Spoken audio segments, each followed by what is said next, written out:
Boa noite, pessoal. Que Jesus, nosso grande mestre, nos abençoe, ilumine e ampare. E estamos iniciando mais uma live de quartas do nosso querido Centro Espírita Nair Montes de Castro. Fico muito feliz sempre quando a gente tem esse nosso espacinho aqui que a gente já está. Daqui a pouco a gente vai fazer uns 2 anos de lives de quartas, né? Começamos às quintas, depois mudamos para a quarta-feira, né? E vamos fazer em breve 2 anos. E eu fico muito, muito feliz porque várias pessoas que eu gosto muito passaram aqui e a gente consegue bater um papo. São temas que realmente fazem diferença em nossas vidas, né? E num mundo que às vezes está tão complicado, né? A gente sabe que de vez em quando a gente fica perdido, fica irritado, né? Cada um tem os seus problemas específicos, mas a gente sabe também e possuímos um porto seguro. Acima de tudo, esse porto seguro está protegido, né, amparado por Jesus, que é o nosso grande mestre, e temos nesse porto seguro figuras extremamente nobres que fazem parte de nossas vidas. São os nossos amigos da espiritualidade, seu Pedro, Dona Nair, né? Quem conheceu o seu Gentil sabe também que ele está sempre conosco, nos ajudando, né? Seu José Limeira está sempre envolvido na área da comunicação, Albertinho sabe muito bem do que eu estou falando, e outros tantos que passaram, né, fisicamente na nossa casa espírita e hoje atuam no plano espiritual para cada vez mais unir esses corações que aportam, né, no nosso lar sagrado. Espero que estejam todos bem. Vou dar uma olhadinha, como de costume aqui, quem já está conosco. Sérgio, tudo bom, Sérgio? Boa noite. Espero que você esteja muito bem. Bernardo também, Lu também. A Sônia Maria Montenegro. Tudo bom? Boa noite, Sônia. Patrícia Valente, minha amiga. Como é que você está, Patrícia? Boa noite. Albertinho, meu grande irmão. Citei você hoje aqui. Seu Zé Limeira, hein, Albertinho? O Zé Limeira é firme e forte na área da comunicação, sempre nos ajudando. Jacira, tudo bom, Jacira? Boa noite. Maristela, oi Maristela, tudo bom? Saudade de você, hein? Super beijo. A Neuza, tudo bom, Neuza? Boa noite. Silvia, minha amiga Silvia, espero que você esteja muito bem com a sua família, Silvia. Marisa, tudo bom, Marisa? Saudade de você, hein? Em setembro, estou de volta numa palestra, a gente se vê pessoalmente, tá bom? Luciane, tudo bom, Luciane? Vanessa, tudo bom, Vanessa? É muita gente legal que tá sempre conosco aqui, hein? Fico muito feliz. Essa família que está sempre reunida quarta-feira, a gente se apoiando, né? A gente trocando essas figurinhas que são tão importantes. E como eu disse no início, os temas que são propostos aqui são temas que fazem parte, né, do nosso dia a dia e que, quando bem trabalhados nos nossos corações, nos acalmam, né? Realmente nos trazem paz de espírito. E hoje não vai ser diferente. Hoje minha amiga Clarissa vai falar um pouquinho conosco sobre família e eu já vou colocá-la aqui para a gente iniciar a nossa conversa, que eu já estou ansioso para saber o que vamos conversar. E aí, Clarissa, tá tudo bom? Tudo bom? Boa noite. Boa noite, pessoal. Saudade de estar com vocês. Nessa correria da vida, nas demandas que a vida traz de repente, parar um minuto e estar com vocês é um presente, viu? Então, muito obrigada pelo convite, Jó. Muito obrigada mesmo, Leco, porque estar aqui é um exercício de disciplina e é uma oportunidade de estar pertinho, mesmo que virtualmente, de pessoas tão queridas. É isso mesmo, não interessa a distância, né? Interessa que a gente esteja com os nossos corações unidos. E eu sinto exatamente isso, Clarissa. Quando a gente está no nosso espacinho aqui, é como se eu estivesse naquele salão público e com todos esses nossos companheiros ali conversando com a gente, né? olhando para a gente e trocando, né, energia, porque é muito legal. Quantas vezes você vai fazer não só uma palestra, vai falar alguma coisa e num grupo que você não conhece, você fica constrangido, você não se sente à vontade.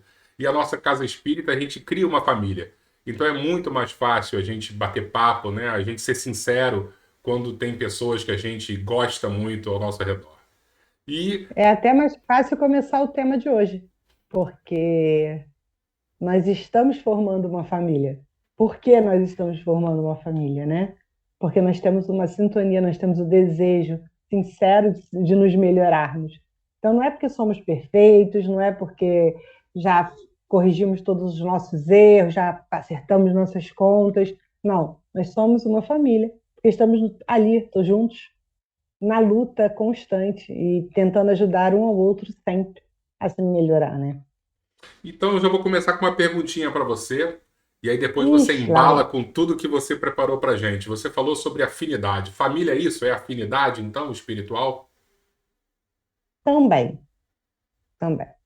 A gente tem a parentela física, né? E aí a gente tem alguns textos que trazem para gente a, a diferença entre essa parentela física, que em alguns momentos também são frutos de afinidades, mas em outros são reajustes, são contas que nós temos a pagar, né?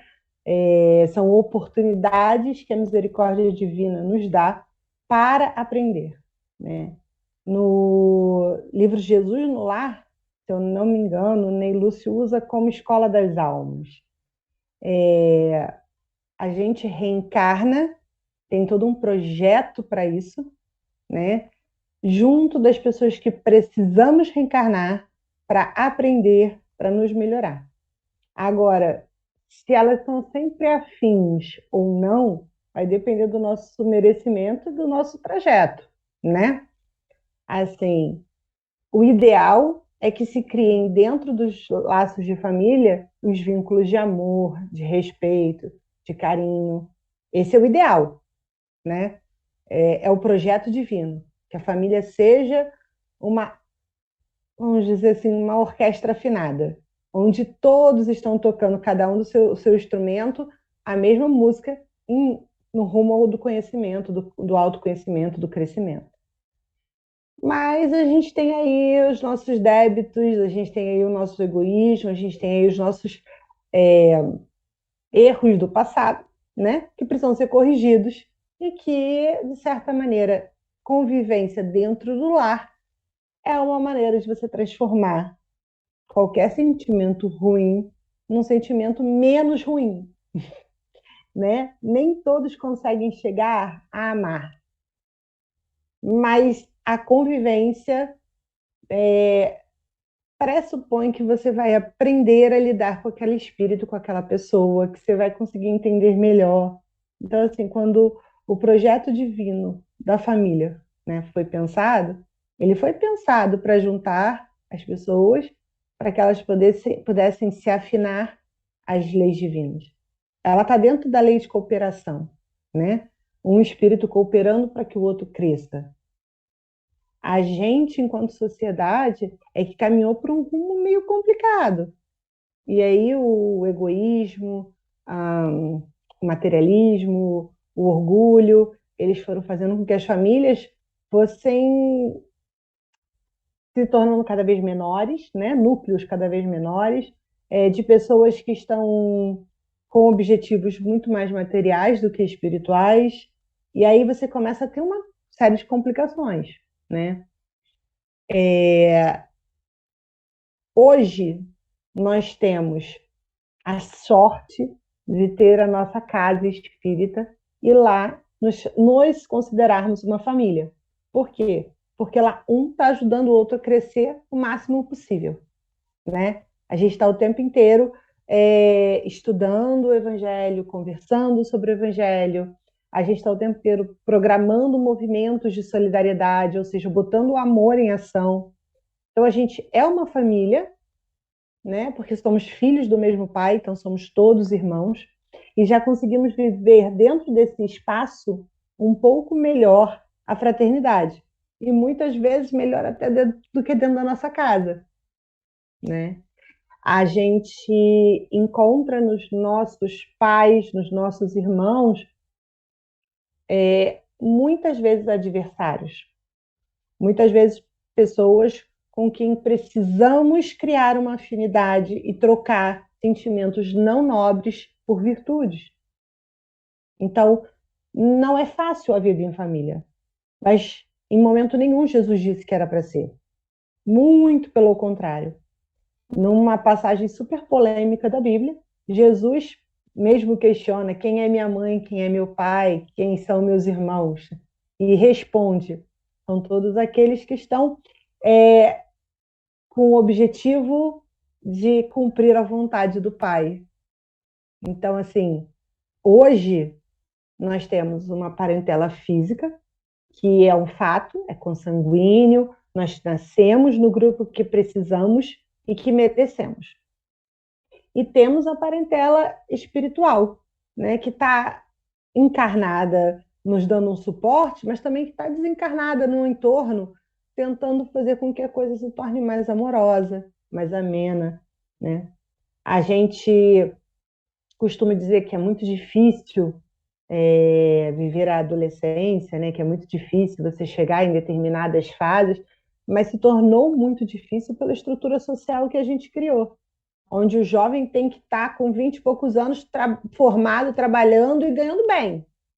A gente não está focado se esse jovem ele conseguiu entender o que ele está fazendo na vida enquanto espírito, se ele conseguiu entender que essa profissão que ele está assumindo é uma missão desse espírito. Sabe? Muitas vezes a gente esquece, a gente foca no que a sociedade está pedindo, que ele passe num vestibular, que ele assuma uma profissão, que ele cumpra os pré-requisitos para ser sustentável, para ser independente. E, na verdade, a lei de cooperação, ela pressupõe que um vai ajudar o outro, que um vai estar com o outro. Então, esse momento de lar, de família, tem um valor e uma importância que a nossa sociedade meio que menospreza, sabe? Minimiza. Mas que quando você olha para um idoso, que você olha para uma criança, você questiona. Eu comecei simples e ignorante na minha jornada, fui acumulando conhecimento, fui acumulando erros e acertos, e eu preciso evoluir. E aí, Deus, na sua infinita misericórdia, na sua infinita sabedoria, Ele permite com que a gente crie laços, vínculos sanguíneos e possa estar junto daqueles que vão nos ajudar a crescer.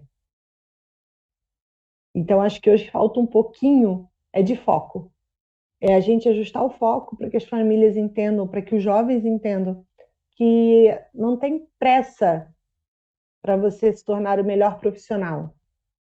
Tem pressa para você decidir o que você, enquanto espírito, vai fazer de melhor por esse mundo. Isso tem pressa. Tem pressa de você se entender enquanto parte de uma cadeia. Tem um texto chamado Cooperação, que Emmanuel fala da glória divina, e ele comenta, né, que as glórias divinas, balizas subatômicas, o universo, pode ser definido como sendo uma cadeia de vidas que se entrosam na grande vida. E aí, se você pensar nesse trecho, se você nem se preocupar em ler todo, porque o texto é lindo, mas se você pegar nesse trecho e pensar que nós somos cadeias de vidas, que estamos trocando entre encarnados e desencarnados, afins e desafetos, para nos melhorarmos, a gente entende o núcleo da família como aquele cadinho necessário, aquele espaço abençoado para o exercício das virtudes. Deixa eu fazer uma pergunta para você, que você citou, e de maneira muito apropriada, ao meu ver, que às vezes nós temos mais afinidades, seja no trabalho, na casa espírita, do que muitas vezes dentro dos nossos lares. E o espírita, ele gosta também de enxergar débitos do passado em tudo. Então eu tenho em alguns momentos, atritos familiares. Ah, porque isso aí foi meu obsessor, que agora a gente nasceu junto. essa proximidade, essa intimidade que a gente tem dentro do lar, não faz que também gerem tantos atritos? E aí eu sempre dou exemplo. Eu amo o Albertinho, mas se eu fosse irmão dele fisicamente e morasse num apartamento com ele, aposto que o nosso amor não seria tão belo assim, porque a gente ia se estapear, a gente ia se xingar, porque a proximidade, a intimidade faz isso, né? Então, essa certa distância que a gente tem natural dentro de uma casa espírita não faz também que o mundo seja muito perfeitinho e dentro dos nossos lares realmente seja um mundo real e mais difícil da gente lidar? Bem, vamos começar com uma questão que você pontuou no início, antes de eu te responder essa daí, que é a mania que nós espíritas temos de procurar culpa no passado para tudo. É impressionante a fofoca mediúnica que a gente provoca e a sintonia que a gente abaixa quando começa essa fofoca. Porque se for para você saber, se for o melhor para você conhecer, será revelado. Isso está lá, todo no Pentateuco. O Pentateuco inteiro fala isso. Que o que for para a humanidade, que for para o seu bem, que for para o seu crescimento, vai ser dito para você. A informação vai chegar. Agora, a gente fica numa fofoca mediúnica que é de dar desespero. Eu trabalho com crianças especiais há muito tempo. E há muito tempo eu recebo alguns livros espíritas, tá? Que eles rotulam. Se determinada pessoa nasce com determinada doença, é porque ele fez isso na encarnação passada. E se aí você pensa, vamos lá, eu vou dar o exemplo do autismo, que é para mim hoje o mais próximo. Todo autista foi suicida.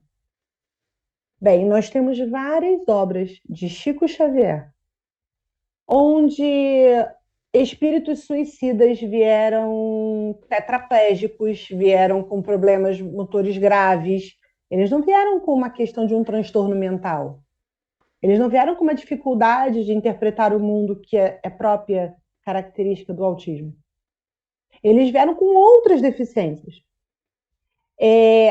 Também a gente vê nas obras espíritos extremamente abnegados que reencarnam em famílias empedernidas, endurecidas no egoísmo, no ódio, para que eles aprendam a olhar o diferente e a amar.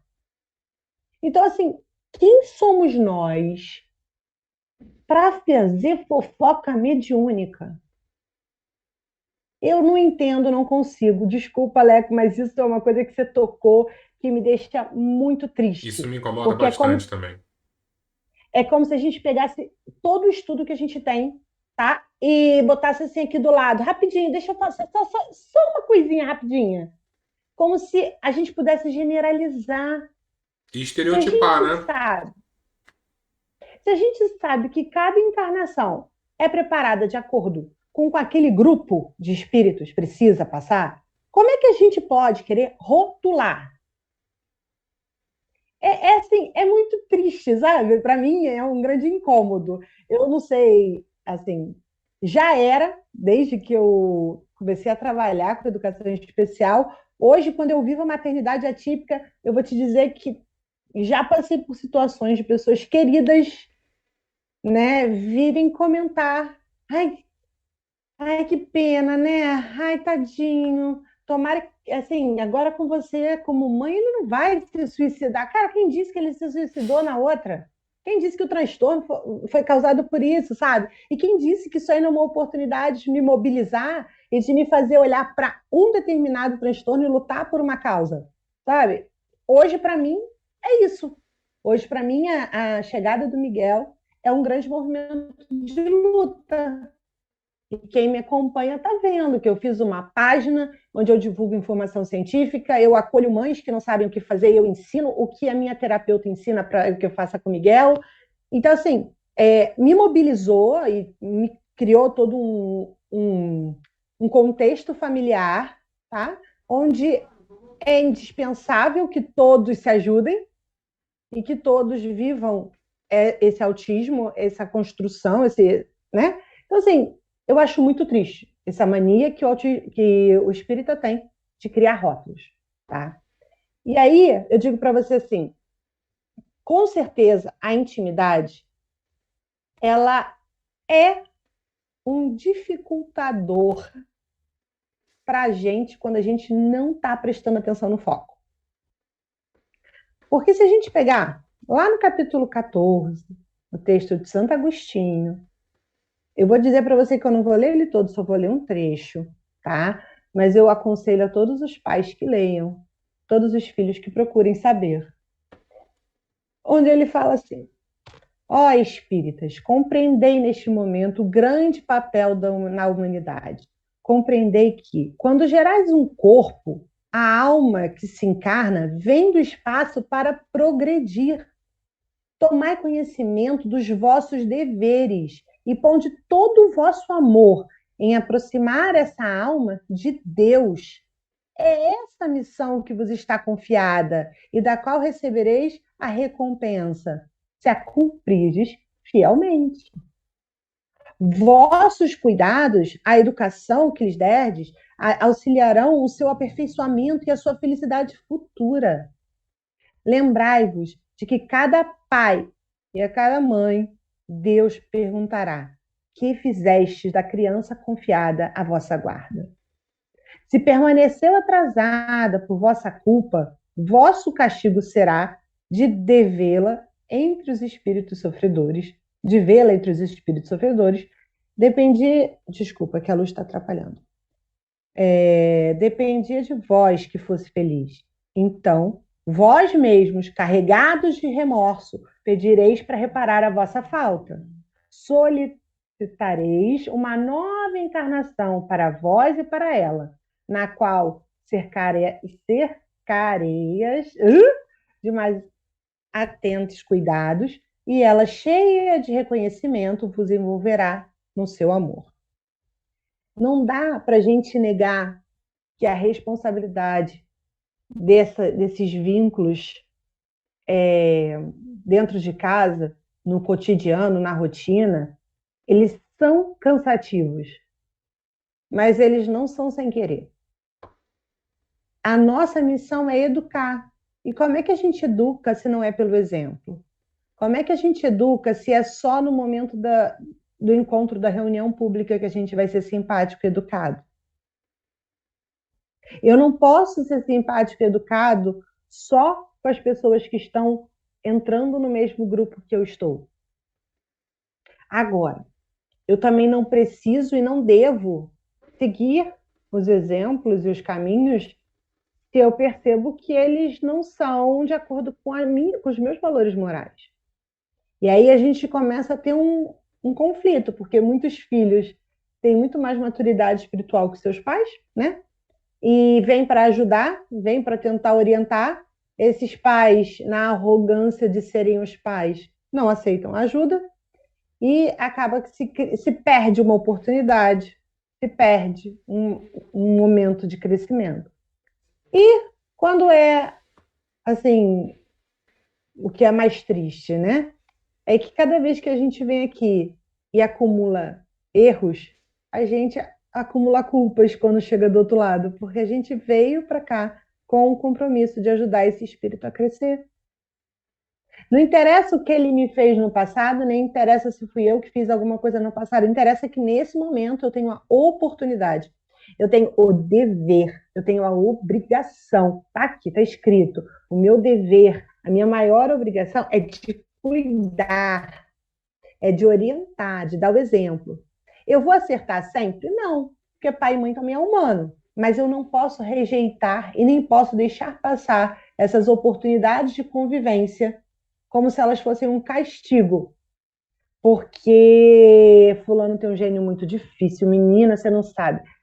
Ai, caramba, que coisa. Poxa, assim, se a gente está junto, é porque a gente precisa se afinar junto. É porque eu e você precisamos aprender a tocar a mesma música. E assim, quando a gente reza o Pai Nosso, a gente gosta muito de dizer assim, né? Ai, Pai do céu, perdoa as nossas ofensas. Mas a gente não presta atenção na segunda parte, né? A gente ignora, assim como nós perdoamos a quem nos tem ofendido. Então, assim, quando a gente está em família, o exercício do perdão, o exercício da cooperação, o exercício do amor é muito mais intenso. Então, à luz do Espiritismo, não existem erros. O que existe são reajustes. São oportunidades de se fazer melhor. Existe a oportunidade perdida ou a oportunidade aproveitada, né? Mas assim, a minha família, eu e o meu filho temos uma maior afinidade, mas ele e a mãe não conseguem se relacionar bem de jeito nenhum. Qual é a minha obrigação? Se ele tem afinidade comigo, é tentar aumentar o laço de afinidade com aquele espírito que para ele é mais difícil. Então, os pais, eles reencarnam já conscientes de que tem uma missão mais à frente, que precisam se preparar, e assim, espiritualmente, nós temos anos de vida como filhos, né? Vivendo, aprendendo com os nossos pais, tanto nos erros quanto nos acertos, para quando assumimos a função de pais e mães, assumirmos com a consciência de que precisamos ser ainda melhores para ser o exemplo que eles precisam, para no futuro serem felizes. Respondi? Sim, sim. E eu fico pensando, Clarissa, que hoje em dia, né, cada um tem uma. Você fala dessa orquestra que é a família, e às vezes parece que cada um está tocando não um instrumento diferente, mas está num ritmo diferente, uma música diferente, e muitas das vezes as pessoas estão até sem instrumentos, né? Como se você estivesse em casa e era para estar todo mundo tocando uma música, você, eu nem instrumento eu tenho. E eu fico pensando, como é que a gente resolve dentro desse núcleo familiar quando cada um está no seu celular, né? Ninguém mais está sentado conversando na mesa, coisa que a gente fazia, né? Sentar na mesa de jantar e bater papo em família e trocar ideia. É como se as pessoas estivessem cada um no seu cantinho. Como é que a gente volta a reunir esse núcleo familiar? É uma das perguntas mais difíceis que eu me faço todos os dias. Porque quando você tem um filho pequeno, você faz o culto no lar e você vê que aquela noite é completamente diferente das outras. Eu não sei como é que você faz, mas eu tinha o hábito de, com o Mateus, éramos nós dois e minha avó, né? Então, assim, uma noite, geralmente no domingo, a gente lia uma historinha espírita, a gente conversava sobre essa historinha espírita e eu levantava questões do livro dos espíritos, né? Todos usando o infantil, tá? Porque com ele eu usava o de criança, porque era criança e acabou. E a gente fazia o culto no lar ali daquela maneira mais lúdica, né? Conversando, vendo as gravuras, conversando sobre os textos. E você percebia que o resto da noite não precisava ligar a TV, não precisava botar qualquer outro instrumento, ligar o computador. Não, as coisas se harmonizavam. Sabe? Era a hora de jogar um baralho, era a hora de conversar, era a hora de estar junto. E aos poucos, conforme esse espírito vai amadurecendo e vão vindo as suas tendências, vão vindo os seus medos, vão vindo as suas pressões, as coisas vão ficando um pouquinho mais complicadas. E aí, assim, durante a pandemia, eu vi várias palestras do Rossandro, né? Falando justamente sobre essa questão da cobrança da sociedade em cima desse jovem e das respostas ansiosas que esses jovens têm dado. Porque o número de casos de ansiedade, de síndrome do pânico, de doenças relacionadas a essa pressão da sociedade capitalista está acontecendo em jovens cada vez mais novos. Então, assim, eu não passei na prova do colégio militar, meu Deus, o que vai acontecer de mim? E agora? Sabe assim, são crianças, elas estão entrando na adolescência e elas já estão se cobrando. E aí, quando vai crescendo, essa cobrança vai aumentando. E a gente, infelizmente, criou uma sociedade de barreiras e não de pontes. O nosso papel hoje dentro dessa sociedade é ficar transformando muros em pontes. Então, assim, eu digo pela minha experiência como mãe, que conforme vai ficando mais velho, vai ficando mais difícil você conseguir fazer com que essa pessoa entenda que o tempo de Deus vai dar tudo certo, né? Mas ao mesmo tempo, como você já plantou a semente também, na hora que a giripoca pia, na hora que o mundo está caindo, a pessoa recorre, corre, pede o evangelho, pega o Fonte Viva e sabe o caminho, sabe qual é o caminho que deve percorrer. A justificativa é que a vida está corrida, a justificativa é que as cobranças são muitas, e a gente não pode negar que são fatos.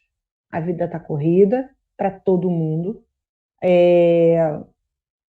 A gente criou uma sociedade doente, uma sociedade que vive pelo ter, muito mais do que pelo ser. Então, se a gente não curar dentro do núcleo familiar, não vai curar a sociedade. Então, a gente precisa mostrar para os nossos filhos que eles são importantes, que eles fazem coisas importantes, que eles estão num momento de transição e que esse momento de transição vai ser só mais um momento de transição dentro de tantos outros, né? Só que, assim, é uma luta da família versus o mundo. Porque o mundo exige deles uma postura. E a gente, enquanto família, deseja deles outra postura. Só que aí entra uma coisa chamada respeito ao tempo. Respeito ao tempo do outro. Eu ensinei o evangelho. Eu apresentei o caminho.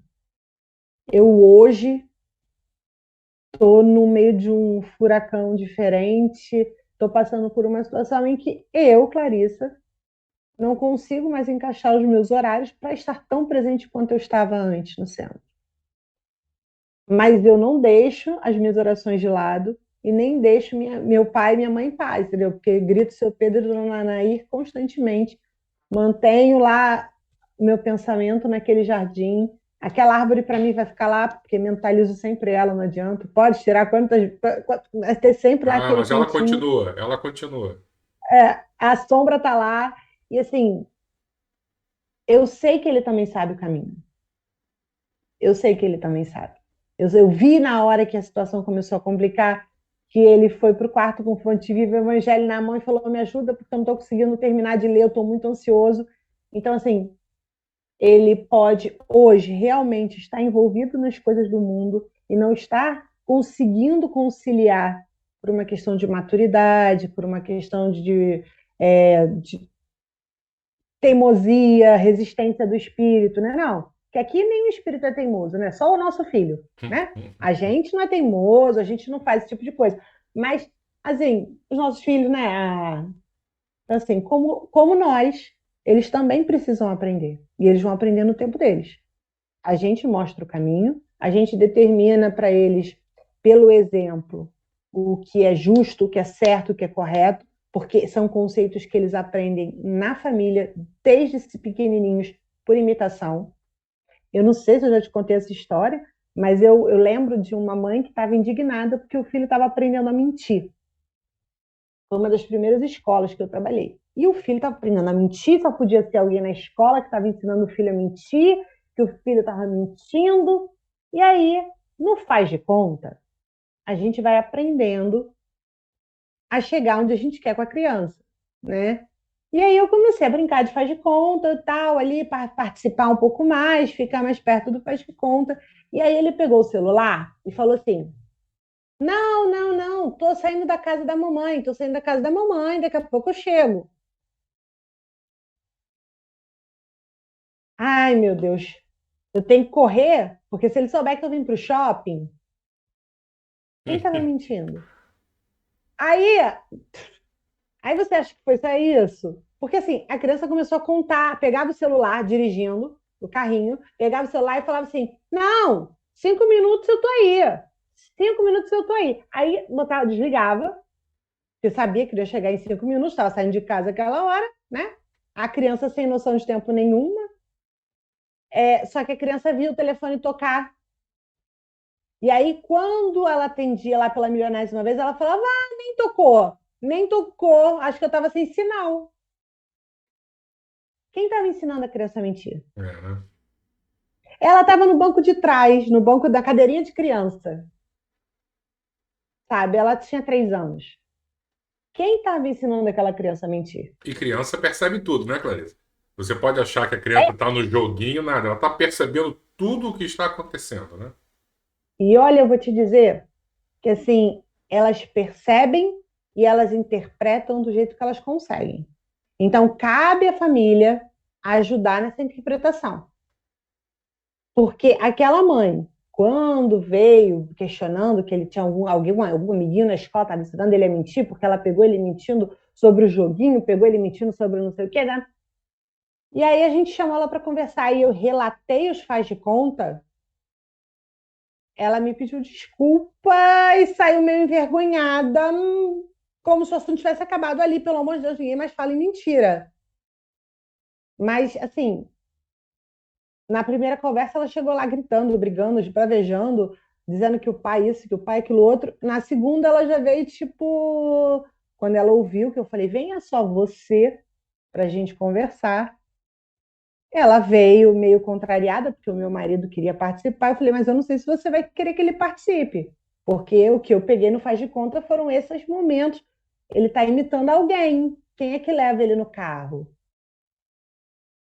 E aí ela meio que se entregou, confessou que é que eu sou muito enrolada, e meu marido fica bravo, porque eu às vezes deixo de fazer uma coisa antes, faço depois, estou atrasada. Tá, tudo bem, você não precisa me explicar. Eu só quero que você entenda que ele está aprendendo pelo seu exemplo.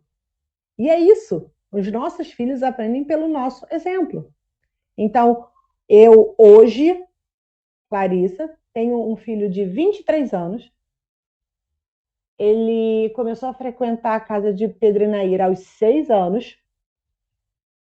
E até o início da pandemia, ele passou pela evangelização, ele trabalhou comigo em várias campanhas, ele estava ali, ele sabia qual era a função. Ele foi comigo para Dona Meca para fazer para trabalhar em almoço beneficente para as crianças com necessidades especiais.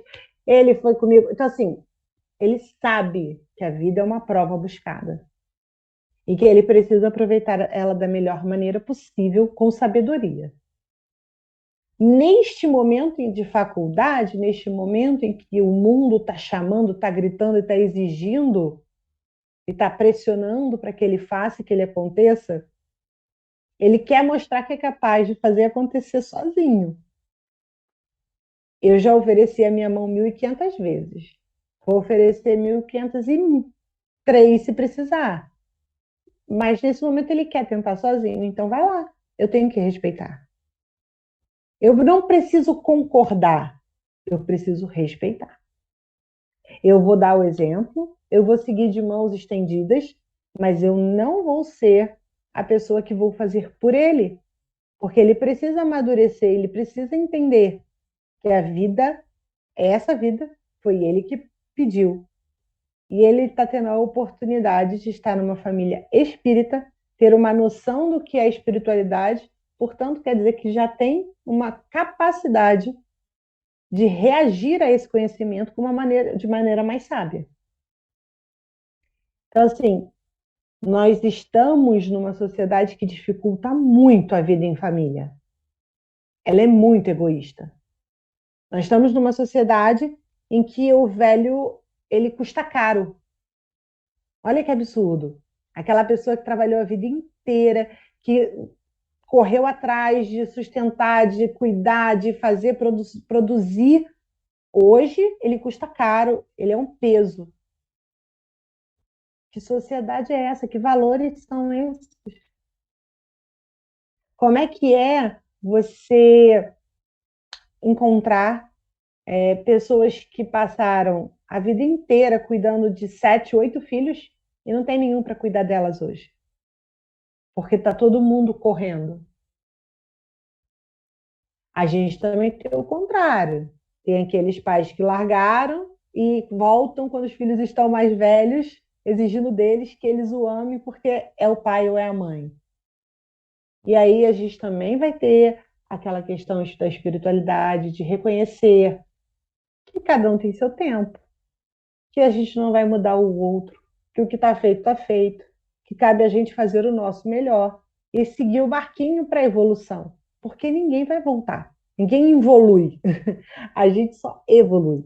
Então, a oportunidade vai vir na hora que a gente estiver pronto para vivê-la.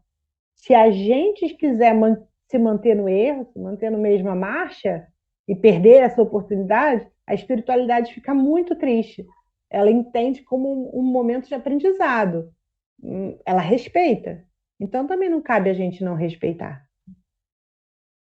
Eu já ouvi algumas críticas, até algumas vezes, porque eu sou da teoria que se a pessoa está querendo ir por um caminho que eu não concordo, eu vou me manter de mãos estendidas, mas com uma distância de segurança para ela não me jogar junto na lama. Porque se ela está escolhendo um caminho que eu considero indevido, eu não sou obrigada a seguir esse caminho.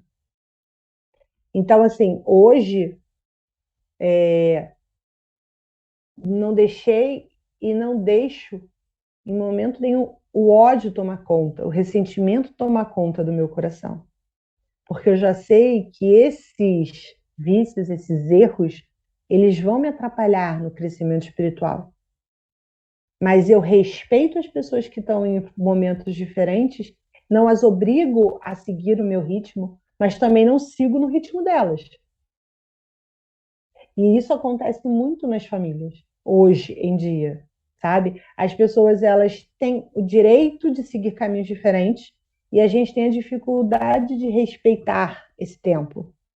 A gente quer impor o nosso, a gente quer exigir que eles estejam pensando o que a gente pensa, sentindo o que a gente sente, e esquece que em muitos momentos fomos nós os que estávamos em crise, fomos nós os que causamos a desavença.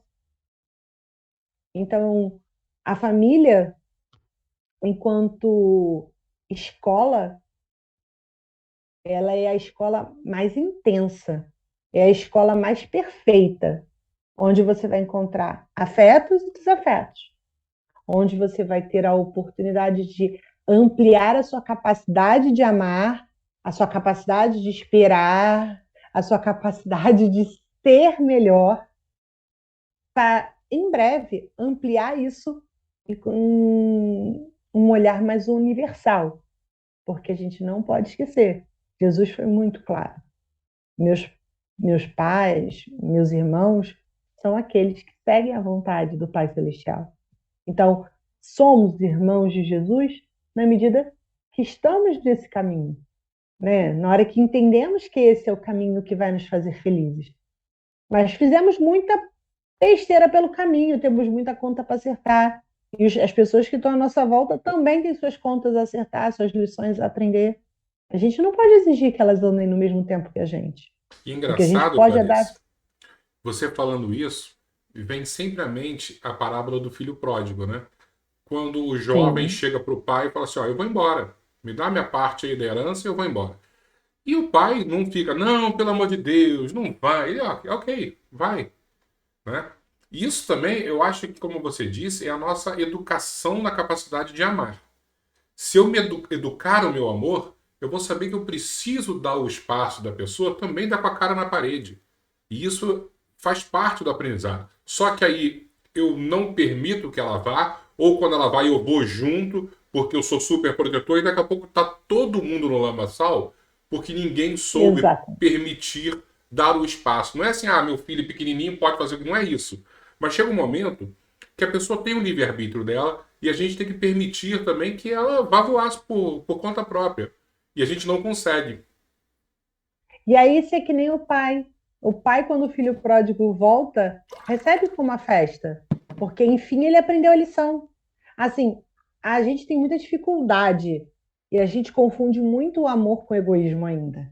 É meu, é meu, é meu. E na verdade, o olhar divino, ele vê como uma grande família universal. Então, todos os que estão próximos de alguma maneira, eles estão próximos por afinidades, sejam boas ou ruins, né? Afinidades não precisam ser sempre boas afinidades, então podem ser vícios, né? Os vícios são afinidades. Um grupo que tem tabagismo como vício vai ter lá um grupo afim, espiritual e materialmente, que vai estar junto. Eu não consigo estar perto e começo a ter crise alérgica. Então, assim, eu já não estou nesse grupo. Eu não tenho afinidade com essa galera, eu não consigo estar ali por muito tempo. Então, assim, a mesma coisa com os nossos filhos. Eles são espíritos. A mesma coisa com o nosso cônjuge. Ele é um espírito. Então, assim, todos nós estamos em processo de aprendizagem. Não é só o outro. Na família, a gente costuma dizer assim: ah, mas meu filho é tão difícil e eu sou fácil. Ai, minha esposa é tão teimosa, mas eu sou um anjo, né?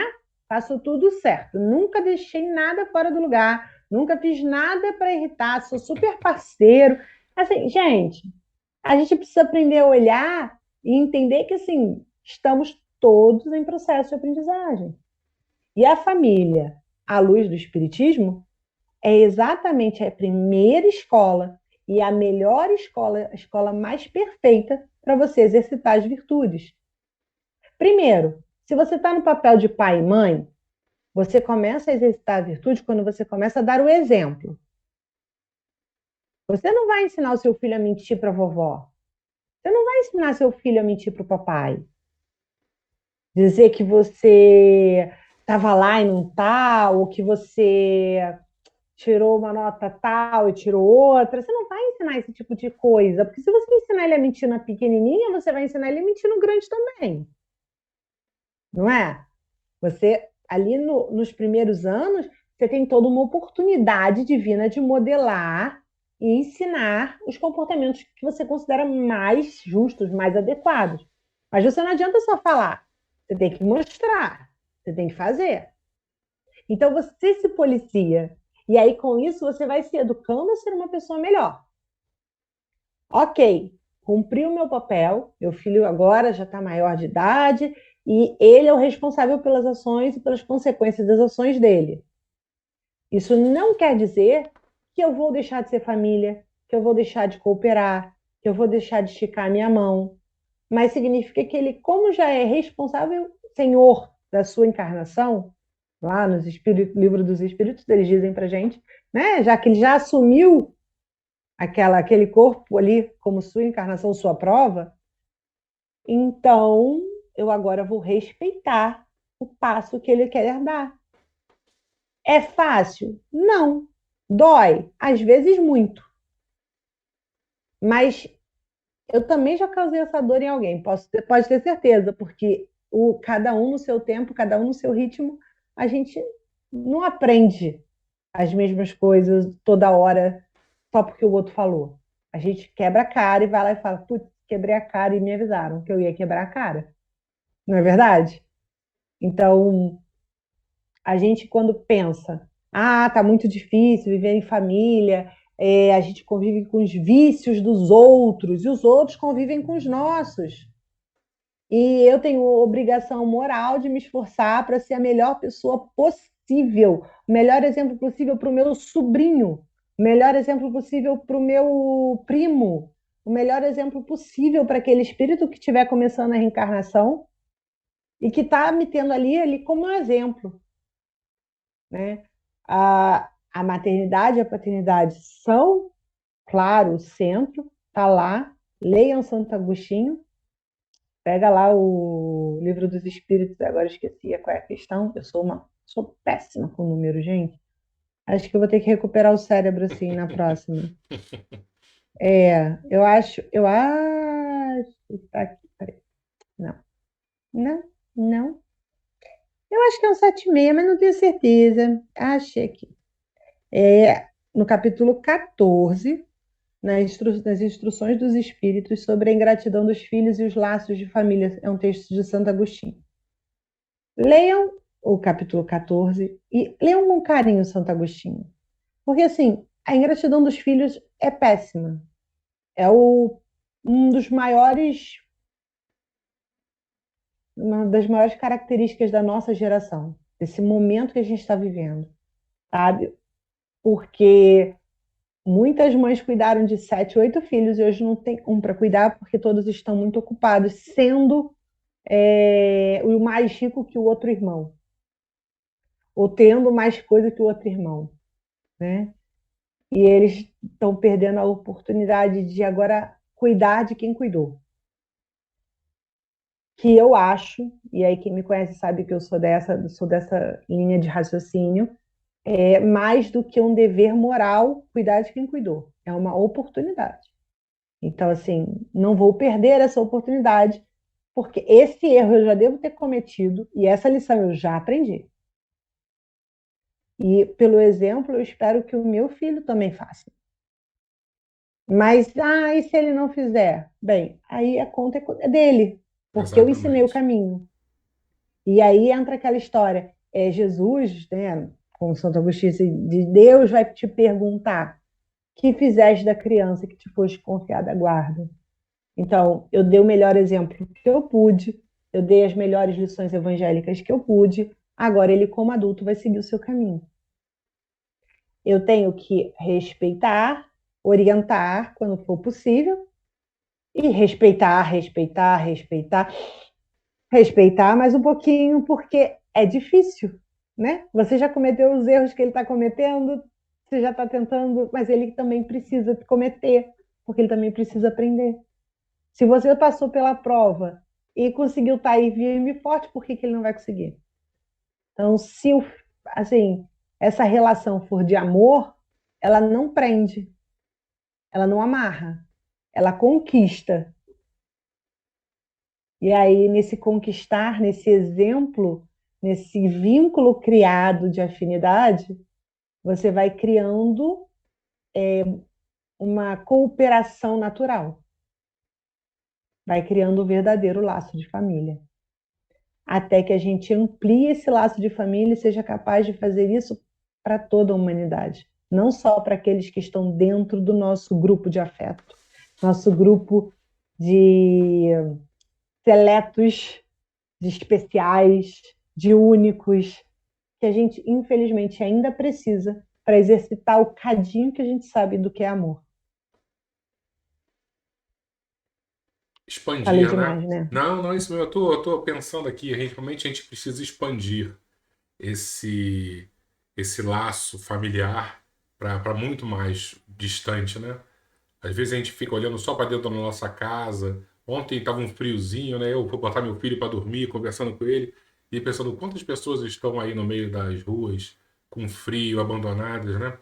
De alguma forma a gente precisa fazer algo pela sociedade e a gente só vai conseguir verdadeiramente quando a gente expandir. Quando eu olhar o próximo que está na rua, que está distante, como um filho meu, né? Como um parente meu, alguém que eu amo muito. Infelizmente a gente olha assim com desdém, tadinho, eu faço uma oração, tá bom, mas não é aquela coisa assim, ó, de você enxergar o outro como um familiar amado seu, né? E a gente precisa expandir esse pensamento, né? Essa nossa capacidade de amar. A empatia é um processo.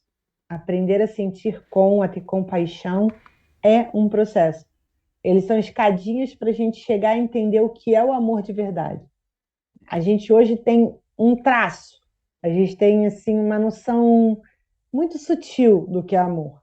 A gente fala de amor, a gente vive o amor dentro das nossas capacidades de sentir, né? E a gente sabe, pelo exemplo do que Jesus nos deu, né, de morrer na cruz, de passar por aquilo tudo, que nós ainda não somos capazes de entender esse amor pleno, Não, não. né? Nós não conseguimos fazer isso com o nosso irmão que está ali na rua passando fome e frio. A gente ainda acha natural pessoas que falam no nome de Jesus, fazendo apologia à arma, fazendo apologia a crime, fazendo apologia à morte, porque, assim, é uma interpretação. Não, gente, é usar o nome de Jesus em vão, sabe? É usar o exemplo de Jesus distorcido, é manipular as informações. A gente já tem conhecimento demais para naturalizar isso. A gente precisa lutar para que essa sociedade melhore. A gente precisa começar a ensinar os nossos filhos que eles são sementes para fazer o melhor. Hoje, eu estou dentro de um movimento de mães atípicas, mais ativo, tentando lutar para que todos tenham acesso a um tipo de tratamento que já é reconhecido como evidência científica e é negado. É negado, o SUS não tem. Eles sabem, eles sabem que a evidência científica é essa, que o tratamento é esse, e não tem. Eu só consegui porque eu briguei na justiça.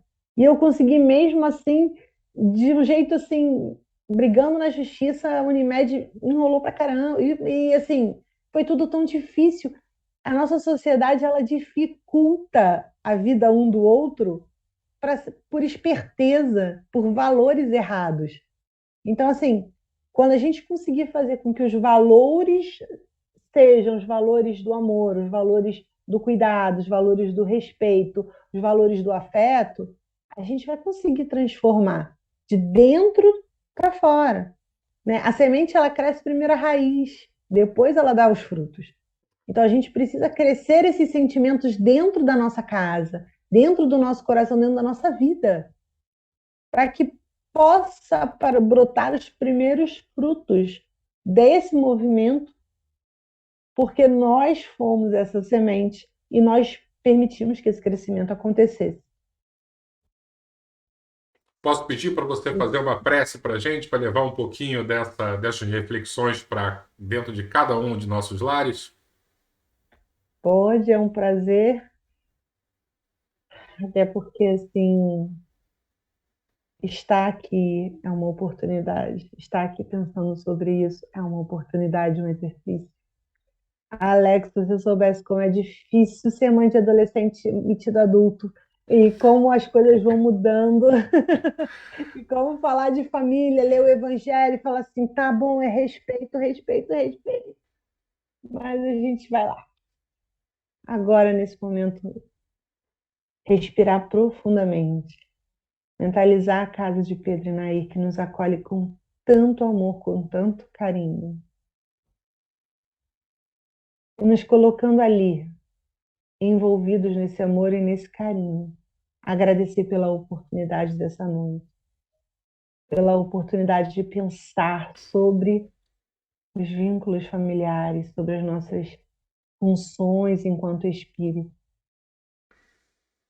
E vamos pedir a Deus que a misericórdia divina nos proteja de todo o mal que tem no mundo e faça de nós instrumentos desse amor, instrumentos de sabedoria para construir um mundo melhor, tanto desejamos. Que a paz de Jesus invada os nossos corações. Que o amor do Mestre siga conosco, hoje e sempre. Que assim seja. Graças a Deus.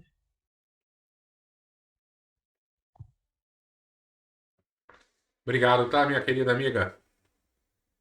Obrigada a Eu, você pela oportunidade. eu É uma acho delícia estar aqui. que todos nós saímos um pouquinho maiores individualmente e, se Deus quiser, como família também, depois desse bate-papo. Que realmente a gente Amém. possa transformar as nossas ações, sejamos mais dóceis e mais tolerantes dentro dos nossos lares. Sejamos o exemplo que queremos que eles sejam. Não é isso? Já é um bom Exatamente. começo. Sejamos a mudança que a gente quer no mundo, né? Pois é, a gente quer sempre que o outro seja melhor. Vamos embora ser melhor também. É isso. Obrigada pela noite. Obrigada Obrigado, tá? pela Vou me despedir do oportunidade. pessoal Beijo, aqui. galera. Beijão. Boa Fica noite. com Deus. Tchau.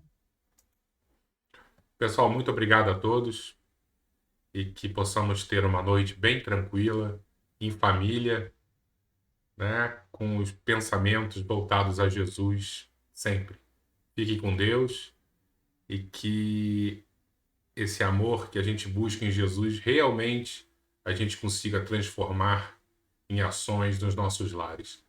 Todos sabemos das dificuldades que enfrentamos, né? Das dores, das angústias, mas com certeza vamos alcançar o nosso objetivo maior. Fiquem com Deus mais uma vez. Boa noite e até semana que vem.